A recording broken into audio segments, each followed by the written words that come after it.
É sempre uma bênção, estimados irmãos, estarmos reunidos no nome do nosso Senhor, e é um privilégio muito grande para mim poder voltar a tomar a palavra. Não nas melhores condições, porque desde sexta-feira uma constipação me atingiu forte, mas pela graça de Deus estamos aqui e com alegria podemos assim servir também ao nosso Senhor. Todos me ouvem lá mesmo no fundo? Ou é preciso falar um pouquinho mais alto? Todos, irmão? Irmão César? Sim, obrigado.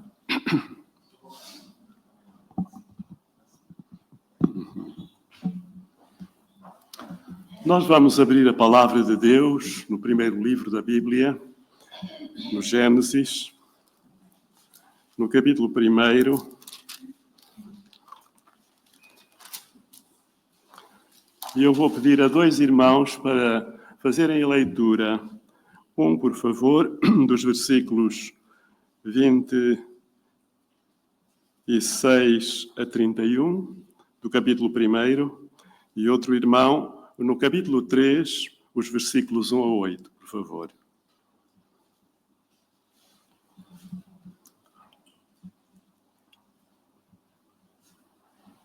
Também disse Deus: façamos o homem à nossa imagem, conforme a nossa semelhança. Dê-me ele domínio sobre os peixes do mar, sobre as aves dos céus, sobre os animais domésticos, sobre toda a terra e sobre todos os répteis que rastejam pela terra. E ele Deus pôs o homem à sua imagem, à imagem de Deus o criou. Ao homem e mulher os criou. Deus os abençoou e lhes disse: sede fecundos, multiplicai-vos, enchei a terra e sujeitai-a, dominai sobre os peixes do mar, sobre as aves dos céus e sobre todo o animal que rasteja pela terra. E disse Deus ainda: eis que vos tenho dado todas as ervas que dão semente e se acham na superfície de toda a terra, e todas as árvores em que há fruto que dê semente.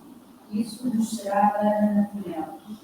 E a todos os animais da terra, e a todas as aves dos céus, e a todos os répteis da terra, em que há pouso de vida, toda a terra verde vos será para mantimento. E assim se fez. Viu Deus tudo quanto fizera, e eis que era muito bom. Houve tarde e manhã, o sexto dia.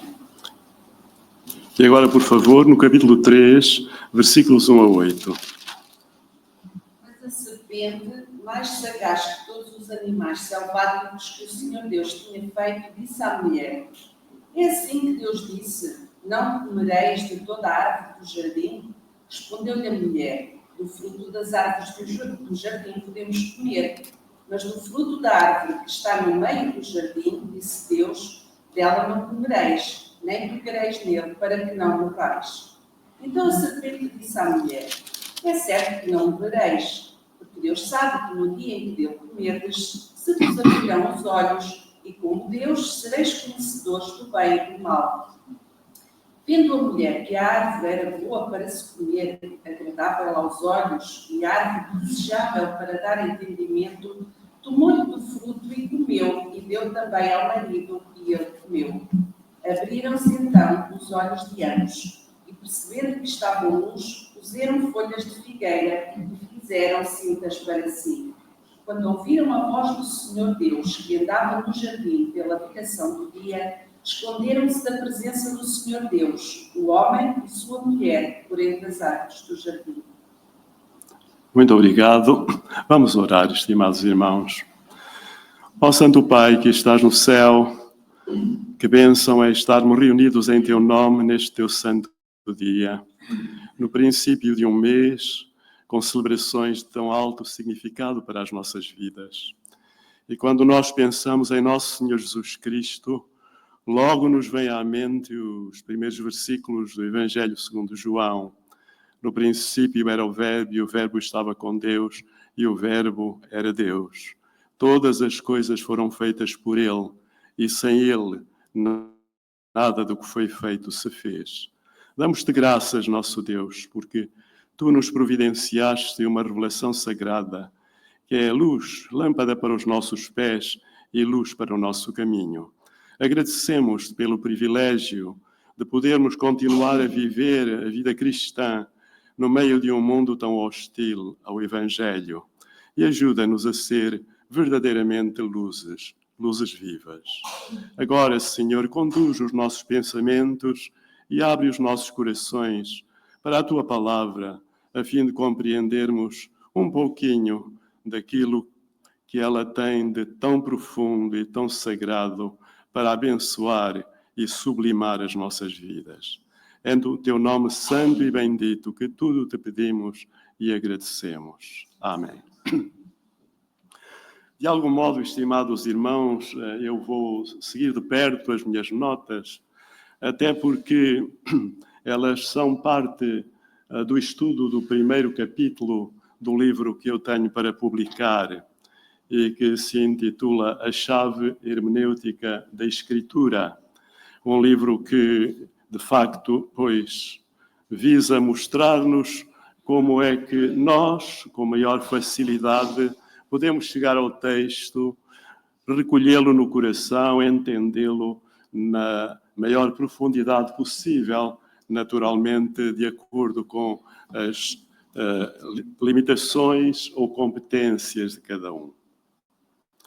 Depois de eu estudar a Bíblia por mais de 70 anos e a escrutinar sob o crivo das mais diversas teorias, de a ter investigado em diálogo aberto com liberais, conservadores e fundamentalistas, a minha firme convicção é de que ela, a Escritura Sagrada, é verdadeiramente a Palavra de Deus. A Bíblia é um livro único na história da humanidade, tendo sido escrita por homens santos de Deus que falaram movidos pelo Espírito Santo. É o apóstolo Pedro que nos diz na segunda carta, capítulo 1, versículo 21. O autor dos primeiros 5 livros da Bíblia, naturalmente que nós o entendemos haver sido Moisés. Diz o texto sagrado, esta é a bênção que Moisés, homem de Deus, deu aos filhos de Israel antes da sua morte. Moisés prescreveu-nos a lei por herança. Deuteronômio 33, 1-4, poderíamos ler o resto. O próprio Senhor Jesus Cristo afirmou que Moisés foi o autor destes livros sagrados. Isto em João, no capítulo 5, versículos 46 a 47. E diz assim, pois se cresceis em Moisés, também creríeis em mim, porquanto ele escreveu a meu respeito. Se, porém, não credes nos seus escritos, como crereis nas minhas palavras? Em Deuteronômio temos ainda esta lei, escreveu-a Moisés. E acrescenta, ao acabar de escrever integralmente as palavras desta lei num livro, Moisés ordenou que este livro da lei fosse colocado na arca da aliança do Senhor. Deuteronômio 31, 9 e 24 a 25. Já no Êxodo, capítulo 17, versículo 14, 24, 4 e 34, 27, está escrito que Moisés referiu ao povo todas as palavras do Senhor e as escreveu num livro. E Levítico 25, 46 diz, Moisés escreveu estas palavras no livro da lei do Senhor. O próprio Josué refere-se múltiplas vezes aos livros da lei de Moisés. Poderia aqui citar Josué 1, 7 a 8, capítulo 24, 24 e também 26. Portanto, irmãos, do princípio ao fim da Escritura, Deus fala. Esta é a sua palavra. Deus exprime-se pela palavra. Deus manda escrever a sua palavra. E Moisés o fez por volta de 1500 a.C. O facto de ele ter escrito 1500 a.C. não levanta qualquer problema, já que se escrevia em ugarítico 3500 anos antes de Cristo, e o alfabeto hebraico era da mesma família.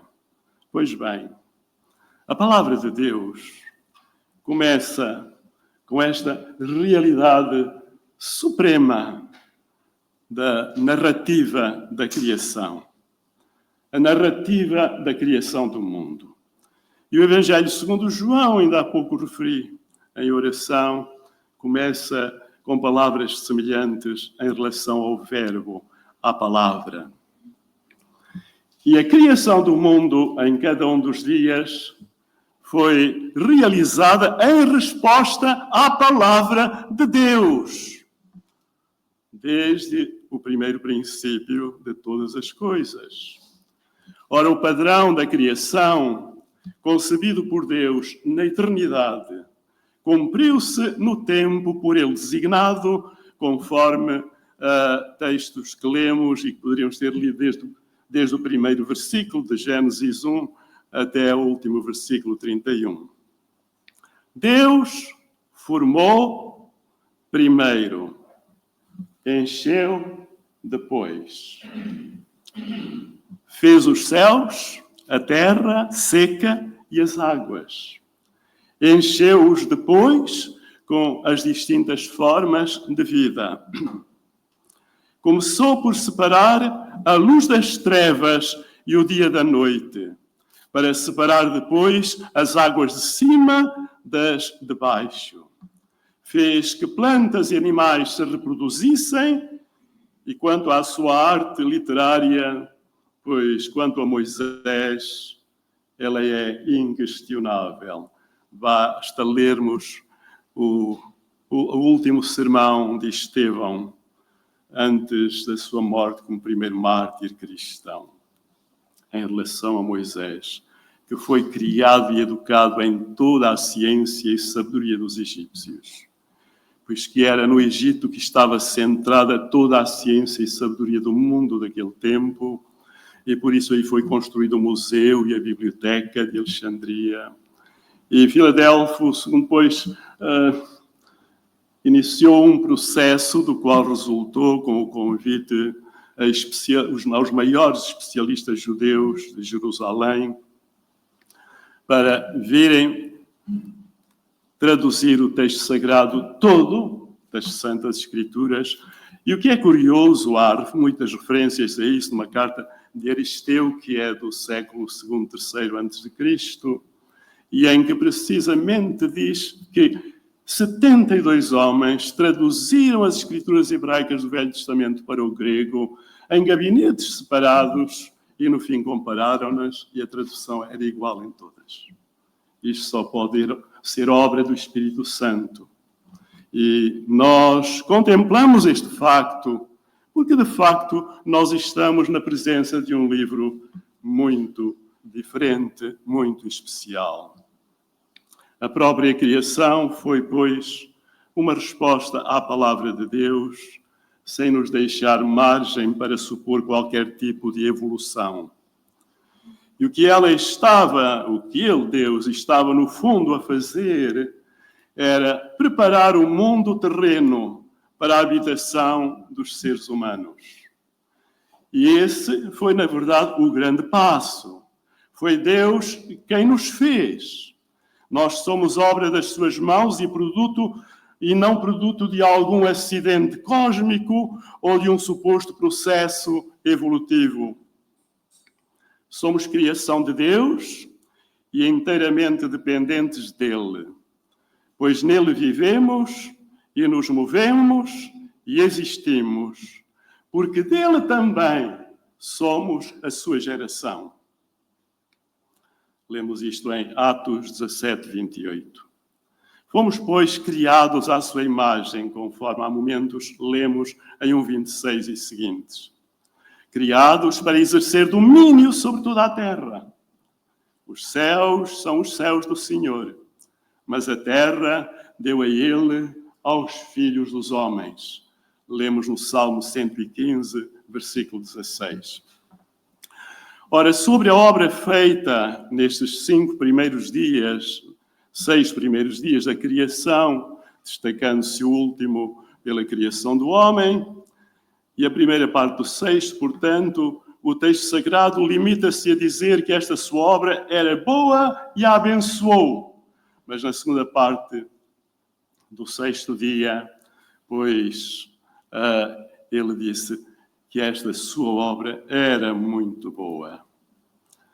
No princípio, Deus disse: haja luz. E viu Deus que a luz era boa. No segundo dia, disse: haja firmamento no meio das águas e separação entre águas e águas. E viu Deus que isso era bom. No terceiro dia, ajuntem-se as águas debaixo dos céus num só lugar, e apareça a porção seca. À porção seca chamou Deus terra, e ao ajuntamento das águas chamou mares.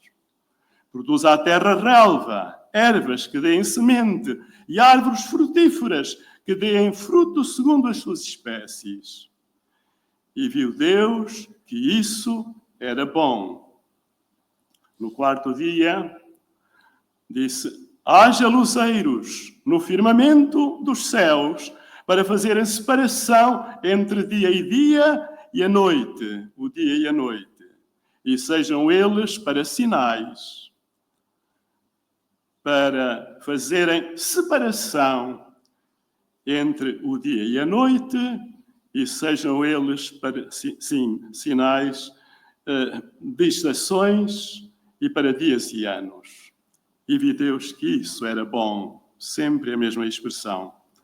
No quinto dia, disse: povoem-se as águas de enxames de seres viventes, e voem as aves sobre a terra, sobre o firmamento dos céus. E viu Deus que isso era bom. No sexto dia, primeira parte, acrescenta: produza a terra seres viventes, conforme a sua espécie, animais domésticos, répteis e animais selváticos, segundo a sua espécie. Esta é a expressão sempre, segundo a sua espécie. E viu Deus que isso era bom. Mas na segunda parte do sexto dia, o grande clímax da criação, Deus disse também: façamos o homem à nossa imagem e semelhança. Curioso, tudo mudou em termos de discurso a partir daqui. A narrativa dá lugar ao discurso. A voz do discurso, a voz verbal, passa da terceira pessoa do singular para a primeira pessoa do plural. E diz: façamos o homem à nossa imagem e semelhança. E é o Deus Trino quem fala, Elohim. Por isso, palavra no plural. Façamos o homem à nossa imagem, conforme a nossa semelhança. E viu Deus que tudo quanto fizera, e eis que era muito bom. E assim termina a narrativa propriamente dita da criação. Com este clímax, e tudo era muito bom no que respeita à criação do homem. Ora, nós vemos o Deus que fala, por um lado, e vemos o Deus que ensina também neste texto. O Deus que ensina o homem. Vejam, irmãos, o que diz a seguir. O Senhor Deus formou o homem do pó da terra e soprou-lhe nas narinas o fôlego da vida, e o homem se tornou alma vivente. De sorte que, ao contrário de sermos produto de algum acidente galáctico, nós somos criação pessoal e direta de Deus. Aquela obra artística, inerte, que Deus modelara com as suas próprias mãos, recebeu também dele, diz a seguir, o fôlego da vida. O fôlego da vida. A expressão alma vivente emprega o termo nefesh, alma, que é o que verdadeiramente distingue o ser humano dos demais seres. O Espírito de Deus anima a alma, aquela porção do Espírito que foi expirada no homem e por ele inspirada.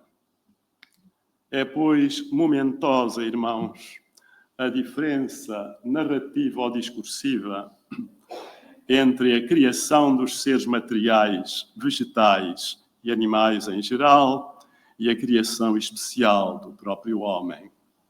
Na criação do homem, Deus não se limita a falar, a verbalizar uma série de ordens e a materializar por partes a obra toda da sua criação.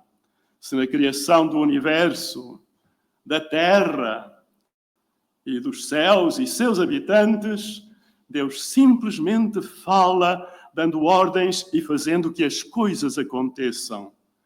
Na criação do homem, como em todas as demais coisas. Ele envolve-se pessoalmente na criação integral daquele que viria a ser a coroa da sua criação. E como diz o apóstolo Paulo em Efésios 2:10, nós somos feitura sua. A palavra feitura aqui, obra sua, é na língua original, no grego, poema. E é aqui que vem a palavra poema. Nós somos a obra poética de Deus. Nós somos a obra mais sublime que brotou das suas mãos. Nós somos uma obra perfeita de arte, obra poética que saiu das mãos de Deus. Ora, como explica o texto no clímax da criação, Deus fez duas coisas. Formou o homem do pó da terra e soprou nas suas narinas o fôlego da vida, o seu próprio fôlego. O que é que isto significa? O fôlego que resultou em competências mentais e verbais completas. E esse fenómeno inenarrável passou a distinguir radicalmente o homem de todas as outras criaturas. Esse Deus eterno, infinito e imutável é o Pai da mente pela qual nós pensamos, é o Pai da voz pela qual nós falamos, e é o Pai das convenções retóricas e literárias pelas quais nos é dado produzir as mais sublimes obras de arte, as mais sublimes articulações discursivas, argumentativas da linguagem. Sim, porque Ele é o Deus que infinitamente transcende a mente, a razão e o verbo, pelos quais nos é dado congeminar, pensar, articular o pensamento e dar a expressão e a expressividade verbal ao que dizemos. A palavra Deus formou, tradução do hebraico yatsar, significa moldar, dar forma, plasmar de um modo superiormente inteligente. Significa que conceber e criar uma obra de arte à sua imagem e semelhança é o fenómeno maior. Ele a concebeu necessariamente e a criou para que o homem fosse uma criatura à altura do seu próprio Deus. Com uma mente, com uma inteligência que pensa, com um verbo que articula os seus pensamentos, como ser perfeito, inteligente e inteligível. e que perfeitamente os verbaliza na linguagem audível e legível, com toda a força da sua expressão e expressividade. O homem criado à imagem e semelhança de Deus é imensamente mais do que pó ou substância física, porque nele o sopro divino lhe deu vida e o tornou uma alma viva. Um ser vivo, animado, que respira, consciente de si mesmo e dos que o rodeiam, como ser físico, racional e espiritual, capaz de se comunicar com Deus e com os seus pares. E comunicar-se de uma forma lógica, de uma forma ética, de uma forma afetiva, de uma forma estética, e tanto pelo discernir da mente, como pelo expressar da linguagem proferida ou verbalizada.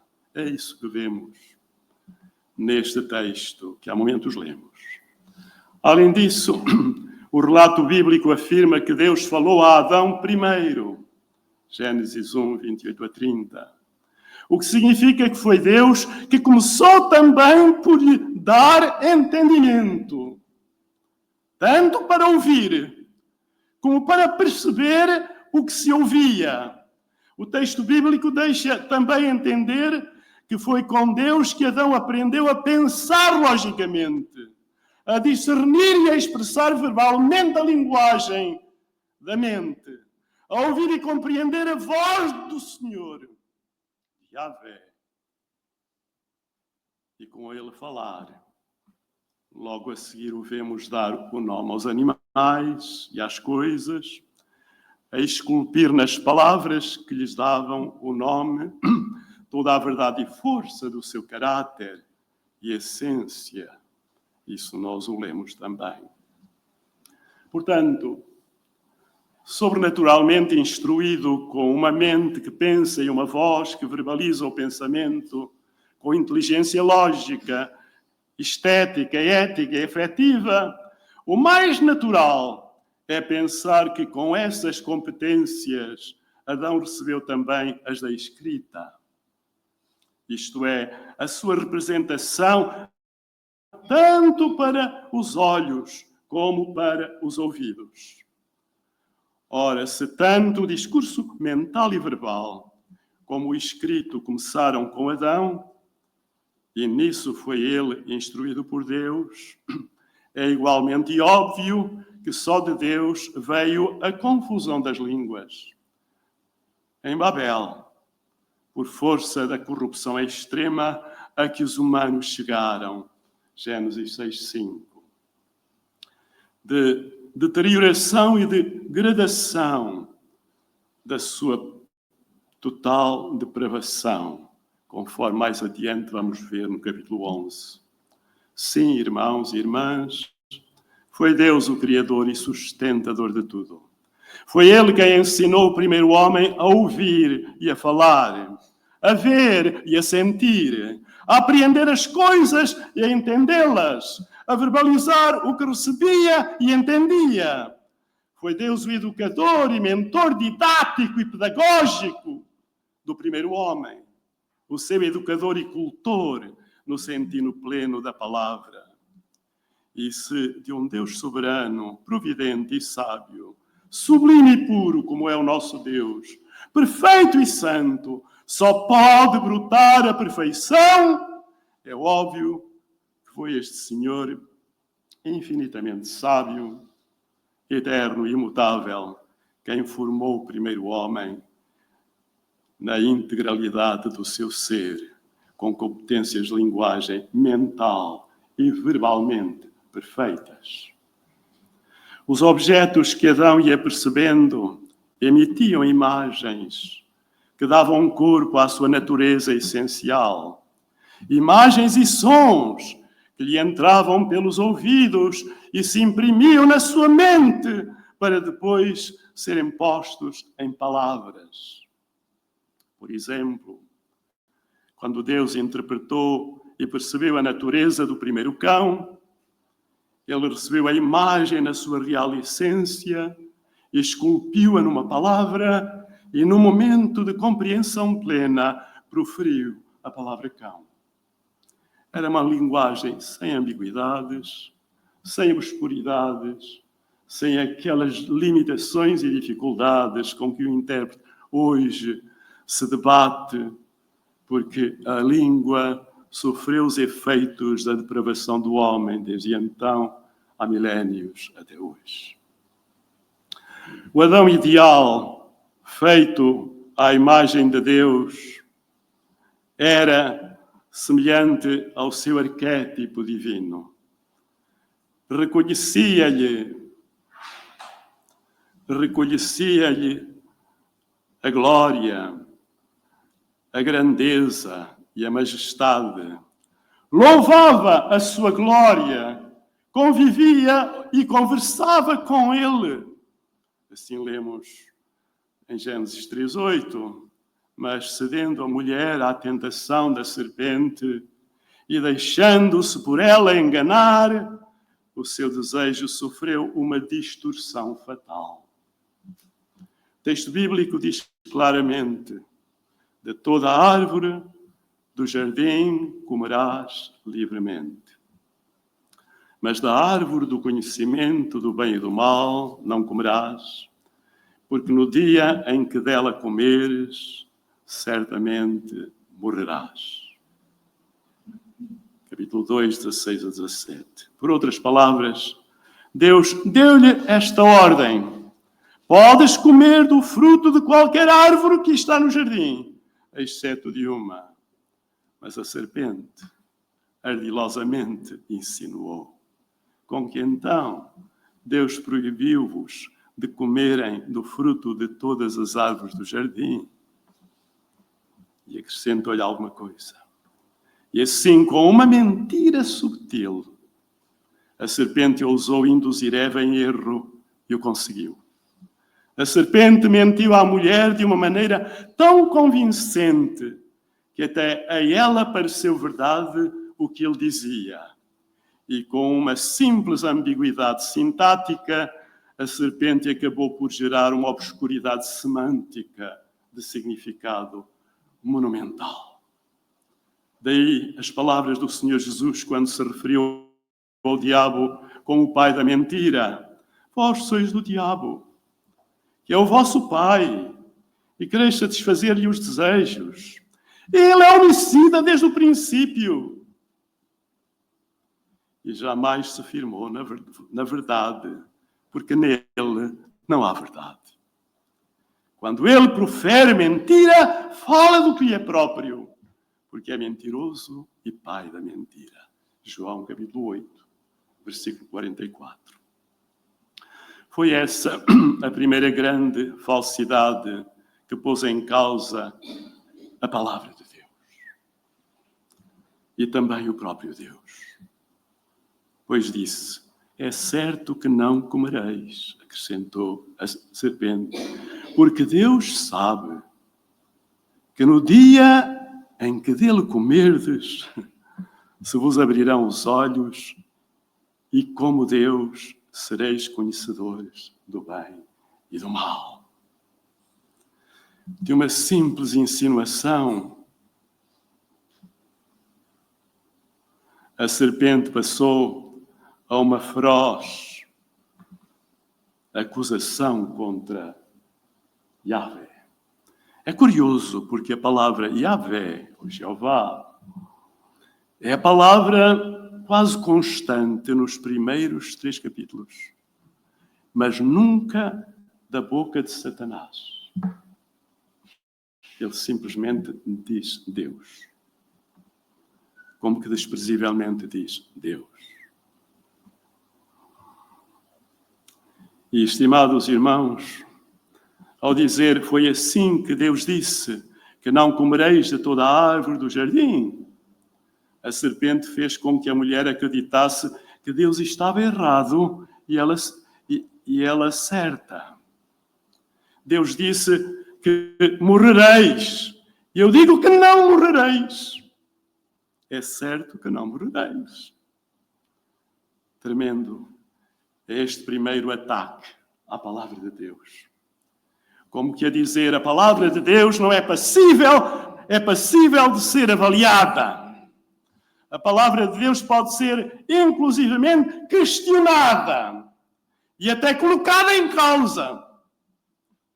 E a serpente o fez com tal grau de astúcia que transformou uma simples limitação protetora de Deus a favor do homem na imposição de uma obrigação penalizadora. A serpente parecia mesmo querer dizer a Adão e Eva que tinham o direito de acesso ao que Deus lhes proibia, que por alguma razão Deus está a limitar a sua liberdade, os seus direitos e o seu livre-arbítrio. Mais grave ainda, em vez de assumir de coração o mandamento divino, Eva alterou-o, acrescentando-lhe uma frase: do fruto da árvore do jardim podemos comer, mas do fruto que está no meio do jardim, disse Deus, não comereis, nem tocareis nele, para que não morrais. Acrescentou a frase ao mandamento divino: nem tocareis nele. Até parece que ela começou a pensar: talvez Deus seja mesmo um Deus castrador, pois acrescentou à palavra divina o que Deus não disse: nem tocareis nele. A sua fé em Deus, o fascínio da sua total confiança em Deus foi quebrado. E isso pode significar que o pecado começou ali no coração de Eva. Ao ir além do que Deus disse, Eva ficou refém da serpente e dispôs-se a dar mais ouvidos à serpente do que a Deus. E a tal ponto ela pôs o mandamento de Deus em causa que por completo se rendeu à tentação satânica. Por isso a serpente lhe acrescentou a seguir: é certo que não morrereis. Porque Deus sabe que no dia em que dele comerdes, se vos abrirão os olhos e que, como Deus, sereis conhecedores do bem e do mal. 3, 4 a 5. Uma palavra, sereis iguais a Deus. Oh, que coisa desafiadora para Eva. Eva, que tinha todas as razões para conhecer o seu Criador e a sua bondade inacessível, que nenhuma razão tinha para acreditar numa mera serpente rastejante que estranhamente se pôs a falar, que nem sequer devia ter admitido tais ousadias a um ser que lhe era radicalmente inferior, não só se deixou levar pelas insinuações tão diabolicamente infernais da serpente, como também as fez chegar ao seu marido, e de forma tão convincente que este as sorveu a ponto de cair no mesmo embuste.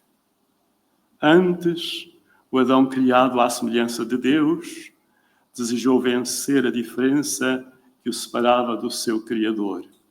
Depois, sucumbindo à tentação da serpente, ele substituiu o desejo do mesmo, isto é, o anseio da sua identificação com Deus, por um desejo do outro, isto é, o desejo de ser diferente. Abandonando o seu primeiro estado de comunhão com Deus, o primeiro homem cedeu assim ao desejo da comunhão com o outro. O dragão, o grande dragão, a antiga serpente que se chama Diabo e Satanás. Lemos nós em Apocalipse, capítulo 12, versículo 9. Àquele que o iria conduzir à violação da lei, à mortalidade, à depravação total e à autodestruição.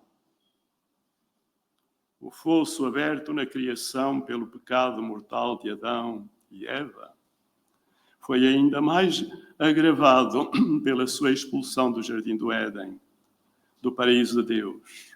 E esta sua alienação foi demolidora. Pois, se antes Adão era capaz de nomear os objetos à sua volta, agora nem sequer era capaz de reconhecer a essência natural da sua própria alma. De tão esquizofrénica e tragicamente dividido que estava no mais íntimo do seu próprio ser. Num só golpe fatal da mestria satânica, aquele tirano em que carta aos Romanos 6 e 7 se demora, chamando-lhe pecado. Em muitos versículos, 12, 14, 16, 18, 20 a 21, 23, capítulo 7, versículo 5, 8, 9 e 13 a 14. Sim, esse tirano que Paulo personifica e transforma num ser que fala, num ser que tenta, num ser que está possuído pelo demónio para chegar aos homens e lhes tirar a fé que têm, a denegrir, a perturbar, lhes gerar dúvidas e inquirições no coração que o podem levar a um total afastamento de Deus. Irmãos, terminando, antes da queda, Adão e Eva viviam em estado de pureza e inocência. Mas depois da queda, a sua condição espiritual de todo se alterou. Adão justificou-se, enfim, perante Deus, acusando a mulher e insinuando responsabilidade divina também nisso. Quer dizer, ousou responsabilizar o próprio Deus.